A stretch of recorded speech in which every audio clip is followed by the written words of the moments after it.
Government shutdown cost $24 billion, Standard & Poor says. Washington, the government shutdown has taken at least $24 billion out of the United States economy, the financial ratings agency Standard & Poor said Wednesday. The firm said the shutdown caused it to cut its forecast of gross domestic product growth in the fourth quarter by at least 0.6 percentage point. The agency lowered its estimate for GDP growth to close to 2% from 3%. The estimate represents a staggering cost to the economy of a completely self-inflicted political catastrophe. Unlike the 2008 economic crisis and other past recessions, the government shutdown had nothing to do with larger economic trends. The numbers show Washington's brinksmanship caused real damage beyond furloughed government workers and the Washington, D.C. region.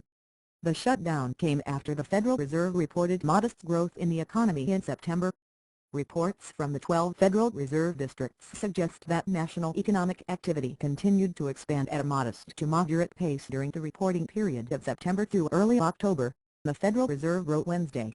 Senate leaders reached the deal Wednesday to end the shutdown and fund the government until January 15. The debt ceiling will be raised until February 7. Senators from both parties hailed the agreement, despite the fact that it is temporary.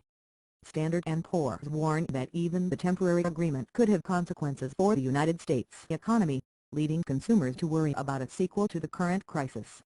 The short turnaround for politicians to negotiate some sort of lasting deal will likely weigh on consumer confidence, especially among government workers that were furloughed, the agency said.